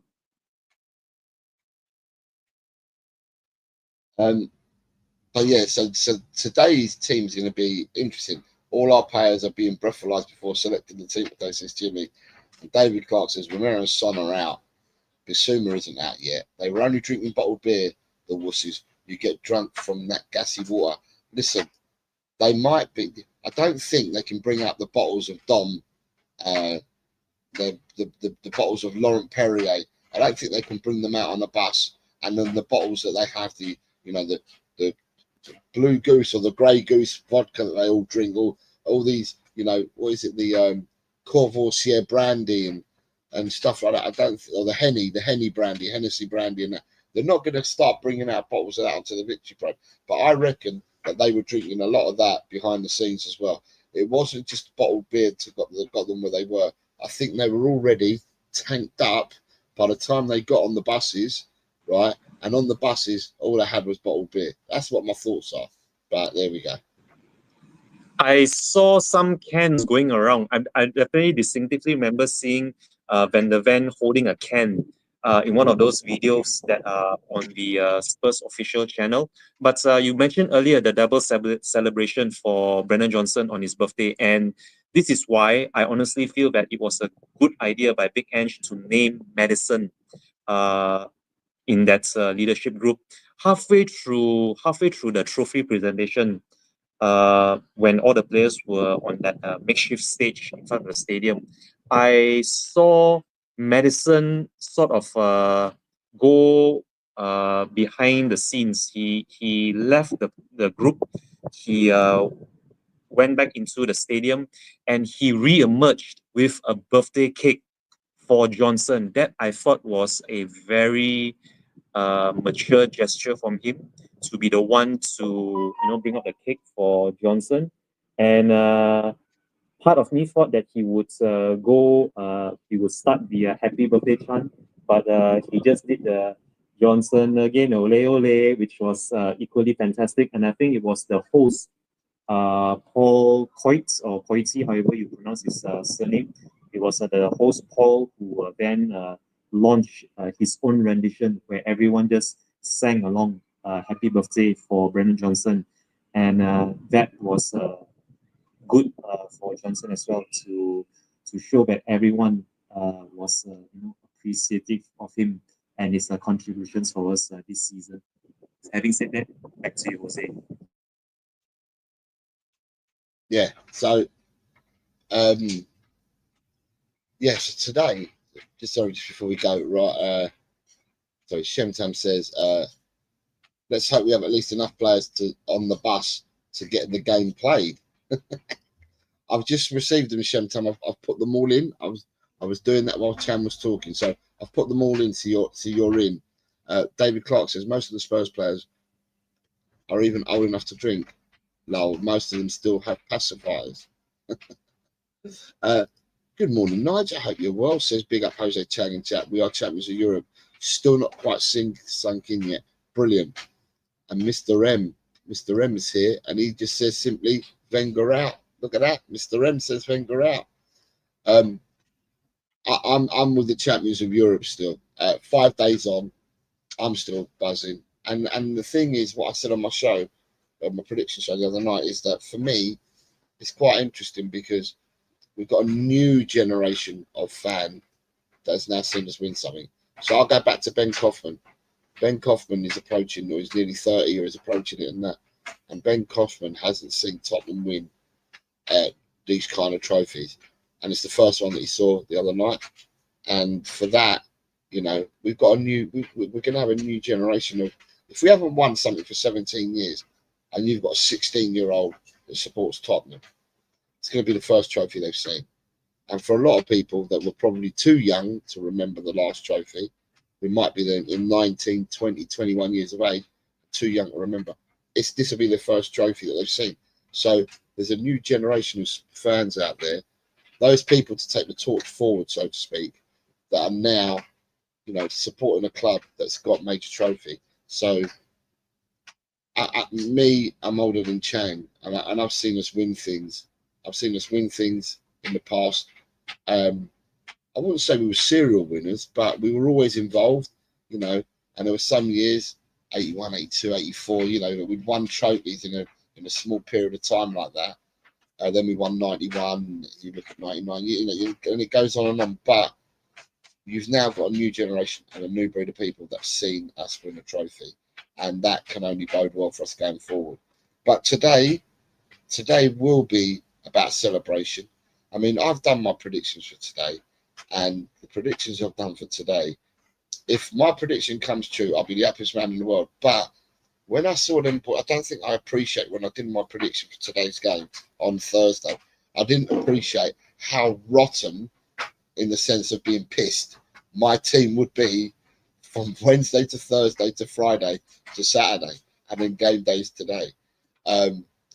But I think today's more about celebration. Again, it will be interesting because it's the last home game. Well, it's the last game of the season. It just so happens that we're at home, and a lot of these teams had this last week with the reverse fixtures. They were at home last week for their last game, and then you have the end of the season, walk around the stadium with your fans and stuff like that. And we've got that to come today. So it'd be interesting to see whether today, when Tottenham, when the final whistle blows and everyone comes out with their families and stuff like that, whether Tottenham wheel out and come out with the Europa League again. That would be interesting. It'll be party time. It'll be carnival. I always want to win, Chang, regardless. You know, we could be playing 2 penny up against the wall. I just want to win, and you know, I want us to win today. But there are some people who are already saying we can write today off because of, you know, we're champions and because of our players being pissed and stuff like that. But I still want to win today's game. What about you, Chang? Most definitely, Jose, most definitely. And I think I did say it on Friday at noon when I was doing the preview show with Miss Kate and Mr. Boxel, where I said that next season's pre-season starts today. And that would mean that I think we're going to see a lot of the youngsters. We'll see a lot of the substitutes, probably starting with Kinski in goal. And I'm very sure the likes of Ben Davis, Ashley Gray, Kevin Danso, they will get minutes today as well. And I wouldn't be surprised one bit if Dane Scarlett starts ahead of Solanke and Richarlison up front. He's injured, Jack. He's injured. He's injured. Oh, he's had an Scarlett's injured. Okay, sorry. Yeah, he's had an operation. He can't play today, unless he's the So, most miraculous recoverer. Too bad for Dane Scarlett, but I'm pretty sure Mikey Moore would definitely get minutes today, as would the likes of Oluwesi and Ajayi. Saying since that Scarlett is injured, then I don't see why Will Langshire, who was there in Bilbao, he got his medal as well. He was there for the trophy ceremony in Bilbao. I expect him to be starting, much the way he was starting for us against Galatasaray in Turkey. And for me, pre-season for next season starts today. We might even see something different from the team, from the formation, if Big Ange is trying to figure out what to do for the Super Cup in 3 months' time in August. So for me, I think it's very important that the players, whoever it is that's going to be playing for us today, from the start, they treat this game with one eye on the Super Cup, if it means that this is their chance to shine on the final day of the season and to just hopefully help propel us above 17th. We still have an outside chance of finishing ahead of West Ham and United. So I think it's only proper and poignant for us to leapfrog United away from our current 17th place, but it's not going to be easy. And I'm just going to use this opportunity to preview the game because I know Brighton beat Liverpool, the champions-elect, last weekend, and they themselves are going to have one eye on Europe. So my mind tells me that, my heart tells me anyway, that Brighton are going to go all out for victory in the hopes of securing European football themselves later on this evening. But I really do hope we can avoid defeat. For me, I would definitely take a draw right now. Any sort of a draw, however scrappy and ugly, if we can even get it over the line, I would take it right now just so that we can avoid defeat and hopefully have a very festive lap of honor at the end of the final whistle. But I mean, I wouldn't begrudge the players or even the coaching staff if they gave our players a free pass, given how we've done a job in Bilbao. But I still hope the players treat this game with respect. And let the good times roll. But pre-season for next season definitely starts here and now. Having said that, Back to you, Senor Garcia.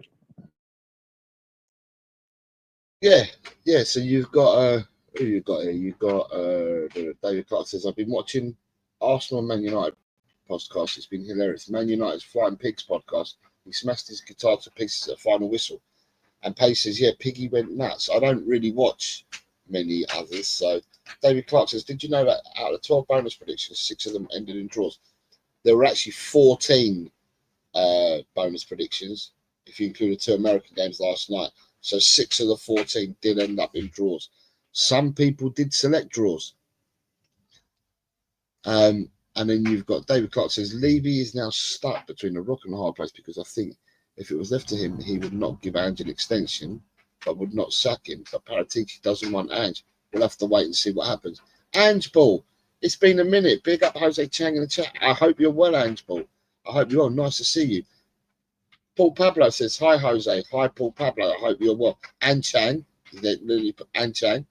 Ange Ball says, we finally done it, guys, and said we'd beat them. We are all finally champions again. And the last few days have been nothing short of monumental. Exactly. Look at that, it's the Spud. Hello, everyone. Big up Jose and Chang. Coming, you suppose. Another person who's put a comment in there. And there's a trophy in there, Chang. There's a trophy in the comment, which is brilliant. Ansball says, what does Ansball say next? He says, this win should now galvanise us and the catalyst to propel us forward as the start of a major resurgence of our beautiful club. And winning is contagious, and our team will now be hungry for more, and everyone knows it. Come on, you Spurs. Right, so Chang, just to finish off, I mean, we've got to today's game. I've predicted a 3-0 win. I might need to change. Wow. No, sorry, no. 3-0. No, 2-0. I've just checked again. I predicted 2-0. But I might need to change my score now that I've seen all the boys drinking on that bus and drinking for the last 3 or 4 days. I think I might need to change my score. You're not the only one, Jose. You're not the only one, because I think my 2-1 prediction might be a bit too generous, given the way, or rather given the number of players that we have left at our disposal. Like I said earlier, Jose, I would gladly take a draw, but I will stick to my principles and I will stick to my 2-1 prediction. I just hope that we get minutes out of Mikey Moore, Ajayi and Oluwesi. Who knows, Jose? Who knows? We might even see the youngsters score for us, much the way they did against, was it Elfsborg? Yeah. I hope we get youngsters on the pitch and also on the score sheet, the way they scored against Elfsborg in that 3-0 victory against them in the group stages. But I think even then, I think if we only concede the 1, that would be very, very, very good for us, because Brighton aren't easy, and you just have to see. You just have to watch the replay again, the highlights anyway. You just have to watch the highlight replay of Brighton's win over Liverpool to know that they really mean business when it comes to trying to qualify for Europe next season. Let's just hope it's not too embarrassing of a display for us. Having said that, back to you, Senor Garcia. Well, the only thing that I've got to say to what you said, Chang, right, is I'm going to keep my prediction as well. And the reason for me keeping my prediction is only because, right, the only reason why I'm going to say to keep the prediction is because the momentum's there. You've won a final. We're still in euphoric state. It's not like you're on the come down now. We're still in a euphoric state. So those people that probably didn't play a minute or played very few minutes and that, they still need to prove themselves, and they're still going to be euphoric, because I mean, you and I and the people in the chat, we didn't play in that game, but look how euphoric we still are, you know. So at the end of the day, whatever lineup he sticks out today, I still think they're going to be euphoric, and they're going to go and want to do it, aren't they? So therefore, never back against your team. I say, never back against your team. And that's probably why I don't win the predictions last year or this year, because I keep backing time. I've never ever had time to lose or draw. It's always a win. So that's where we are with that. Bloody hell. Right. I just got one more thing to talk about before we close up, and let's just catch up with the chat. One of my nieces is a Man United fan, says Nita. She said she's glad United didn't win because the owners won't be able to suck the Champions League money out of the club and I make her right. Paul Pablo says, I was watching Lee Judge with Robbie. To his credit, his congratulations to Tottenham, but said the keeper was a major problem, which is what I always say. Paul, what I said to this earlier, Paul, I don't know if he's hearing me what I said earlier, but last year we were complaining about Vicario not coming out for crosses, not commanding his box, X, Y, and Z, but he did actually do it this time round.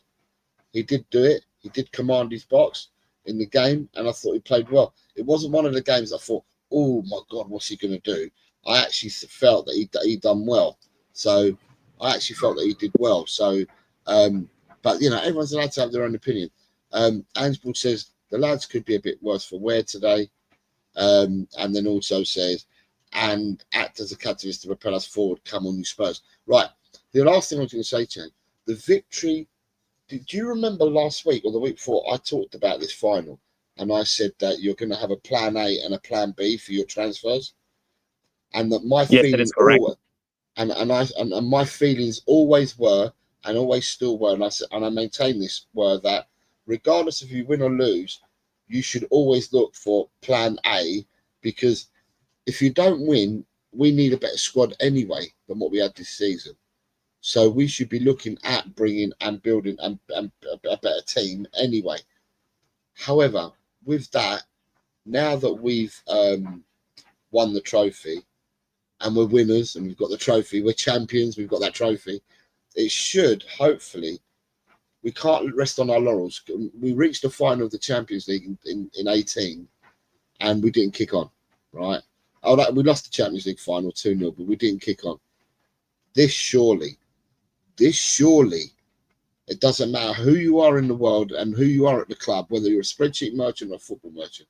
The one obvious thing is this is a catalyst to kick on.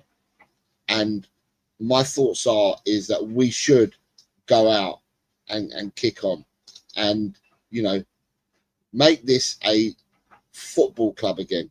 We won a trophy. I saw Daniel Levy, his speech after the game in Bilbao, wherever they were in the evening after the Bilbao game or early hours of the morning. It's a 44-second clip. I don't know whether you've seen it, Chang, where he congratulates the team. He says, yeah, we did it. We are champions. He congratulated the team and the manager and that, and said, and we go on from here. I hope, because he's lied to us before. So I hope that we go on from here.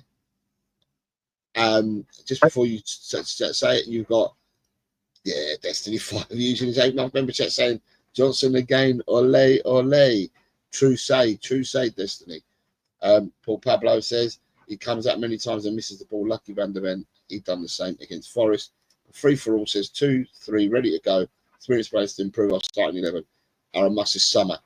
Free for all, I'm going to tell you, mate, if you watch my shows, ever since the start of the season, I turned around and said we were 5 players light this season.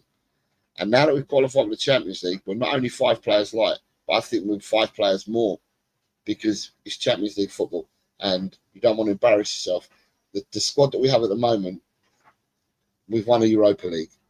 But when you're pitching up against the what you call the elite level players, we need to have a better team and a better squad to pitch up against them. Anyway, sorry, Chang, I'll let you go. Go on. Yeah, no, I just had to say something about that Levy statement that he made. I think it was back at the team hotel when the family members were present. I honestly feel that this is the one time that if there ever was a better time for Levy to, put his money where his mouth is, then this would be it. If we do not push the boat out and actually sign quality players that are ready-made to walk into any top club or team in Europe and improve that team massively just by being in the starting 11, then I think that is the last chance saloon for Enoch and Levy to actually prove that they actually care about the club and the club's future when it comes to that. I really just hope that if we are to sign players and we have to sign players now because of our Champions League qualification, we have to do it a whole lot sooner. We cannot afford to get players like Solanke or Odebeer or even Kinski halfway through the season. Solanke and Odebeer should have been signed right at the very beginning of pre-season of this season, not on the final days or the final week of the transfer window. And for me, the moment the transfer window opens this season, we should get our targets, even if it's an Eberechi Eze or Gyökeres or whoever we are going to try and pinch from the top clubs. We need to get those signings in and fast and it's not just because we need to build on next season. We have to prepare for the Super Cup. If we are going to bring players in to help bolster our numbers and to give us that little bit margin to increase our chances of winning the Super Cup, then we have to get those signings over the line as soon as the transfer window opens. I am fairly certain that we will have the sort of summer signing. I think it was in Conte's final season with us, where we got Richarlison, Perisic, Fraser Foster, and a few other players in. But all the signs tell me that we should be able to get our signings over the line as soon as the transfer window opens. All that remains now, Jose, is whether or not we can get Paratici in sooner rather than later to affect these transfers. That, I think, is the first of many missing links into actually making us a top club and a club to be reckoned with for many, many seasons to come. Having said that, back to you, Jose. You've got Jimmy's. Thanks for being with us, Jimmy. He's gonna have to go and walk his dogs again. He's got trophies there in his by message. There's a trophy there again. Archer says Levy said Spurs belong at the top. Over to you to fund it, then Levy. And that was Levy's words. He said that in the speech the other night. Ansel says the whole footballing world would have gone into meltdown, especially the media, because who's going to be the brunt of a lot of the jokes now? Come on, you Spurs. It's true. I saw a meme of a grave and it said R.I.P. to Spursy, to memes about Spurs. Big clubs already know you can't say nothing just now. You have to go and hide, shelter yourselves. Tottenham are here. Big boy ting. Big boy ting. I keep saying it. Paul Pablo says one thing this proves, it's not about spreadsheets. It's about the fans, especially the parade shows, that we are a big club. We've got Drula. Look, she's appeared. Good morning, Drula. I hope you're well. Says good morning, Jose Chat. I had a late one, so just woke up. Good morning to you. Ange Ball says it's also surreal and truly wonderful time to be a Spurs fan. We all have to embrace this moment and run with it. We are going places, guys. Players will want to come now because we are winners. Come on, you Spurs. Drula's saying, so Nick's saying good morning to Drula. And look at that. Another one, look. She says good morning back, but she says champion meter. And Destiny's with the champions again. Ole, ole. Look, there we go. Look. Good morning, Rob. I hope you're well. Look, Rob as well is saying, big up, gents. Come on, you Spurs. And look, Rob's also got a trophy in his chat. Destiny has a trophy with a white heart in his chat. It's brilliant, guys. Isn't it brilliant being champions? It's brilliant being winners. This is what we want to feel all the time. What I will say, Chang, is with Paratici, my friend. Paratici, his ban doesn't finish till the 25th of June. So Paratici can sign and start a new job role on the 1st of July, because normally contracts end on the 30th of June. So it'll be from the 1st of July. I don't think Tottenham will go and announce Paratici yet, but I do believe, Chang, that Paratici is coming back. And I also believe, Chang, that Paratici has been doing work in the background. The noise that's coming out of the club is that Paratici has to work with Johan Langer, which is kind of goes against what I've been thinking. So whether that's true or not, I don't know. It goes against what I've been thinking. But word on the street is that Langer is chasing the French market, and Paratici is closely looking at the Italian market, as well as helping out in the French market. So they're talking about Ryan Cherky, Angel Gomes, and there's three other players that we're talking about, all playing France. And then obviously we know the work that Paratici did in Italy before for us. I really do hope, episode 12, we're ending this, but I'm hoping, Chang, that we are right and that we are going to move in the right direction and take this big boy tag that we've got at the moment of being a big club and taking it forward into the summer and doing what needs to be done to rebuild and promote and take us forward from where we are at the moment as a club, as a fan base. Just take us forward. Yeah, and I really do hope that with this championship, with this trophy that we have, we build upon the squad, and the squad themselves, realizes just what lies ahead in terms of their their growth, their careers, even their foreseeable futures. I just hope that our top players, the Romeros, even the Madisons that we have right now, or even the Bergvalls, our young promising players, they themselves see themselves as out and out Tottenham players. I also do hope that now with Champions League qualification and us being champions of Europe, that in itself will also be a sort of invitation for the top players all over the world, not just in Europe, but from Asia or the Americas or even from Africa, to get on board with this project, this rebuild project that is well and truly underway now under Big Ange. But more importantly, and I think this is the most important part, Daniel Levy and ENIC have to spend big. There is absolutely no escaping it this time. If they still fail to spend, then all I can say is that it will still always be rinse and repeat, and it's going to be a good long while now before we even see anything similar in terms of what we've witnessed over the past few days.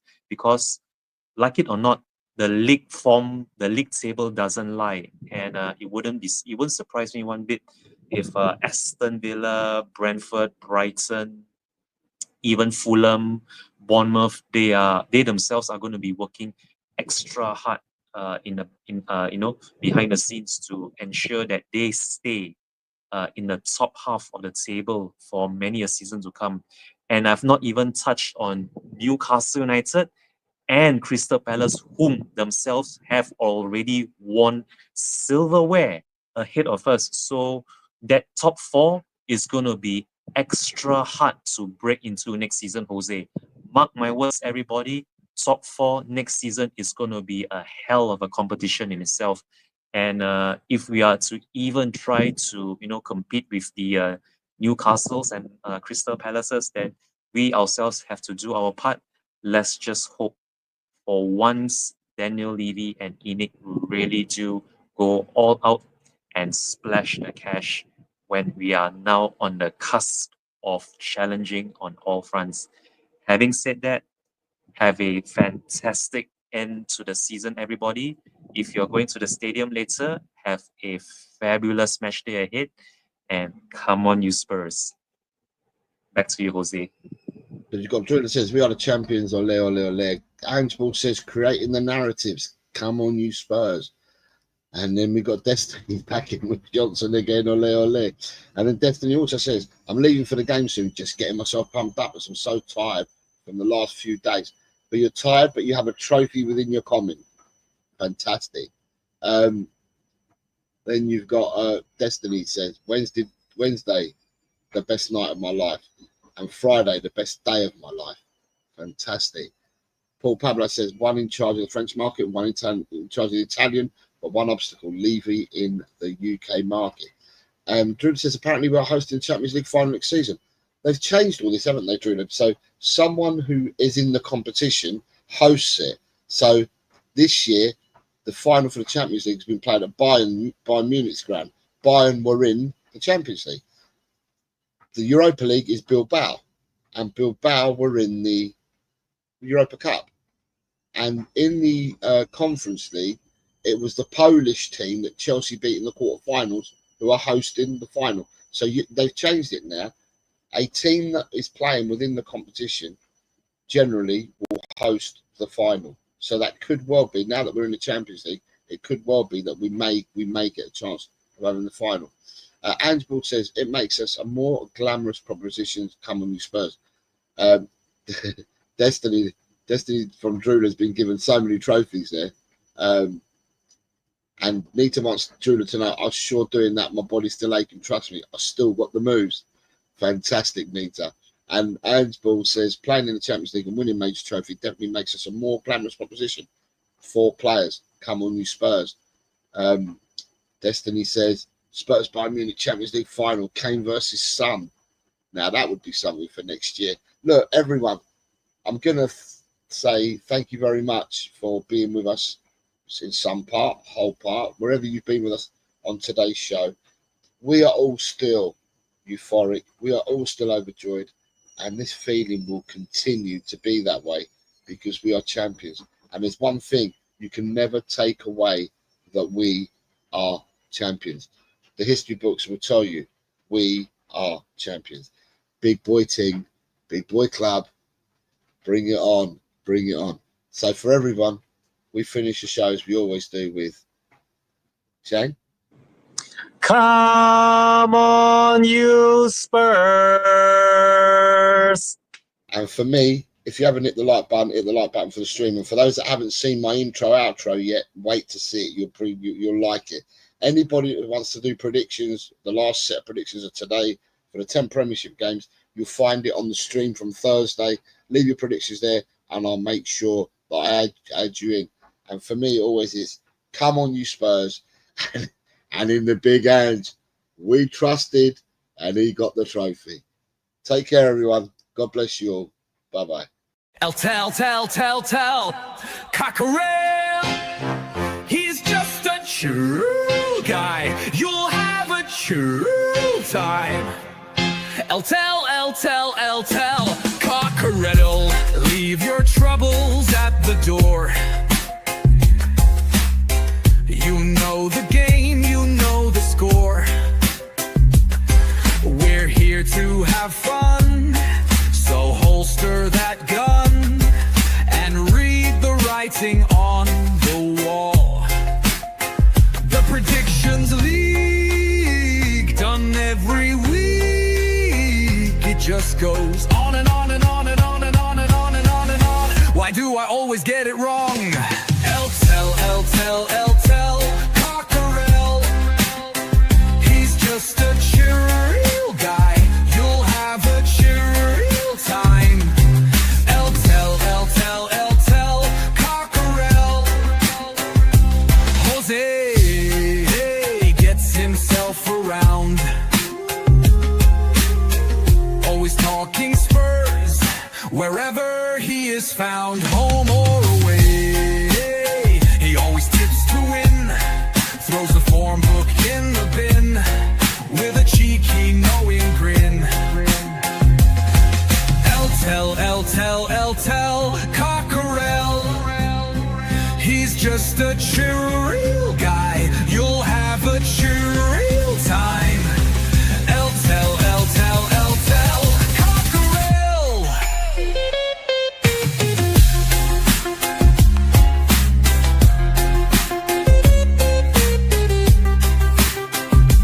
The Predictions League done every week. It just goes on and on and on and on. Why do I always get it wrong? Every time I play along. Tell Cockerel, the show is so chilled. Your time is well filled. If you want good friendly chat, then here's where it's at. Tell Cockerel.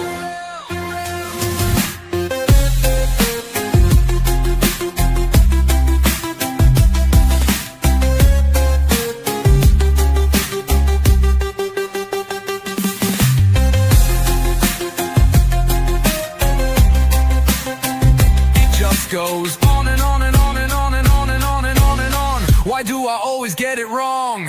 Tel Cockerel. The show is so chill. Your time is well filled.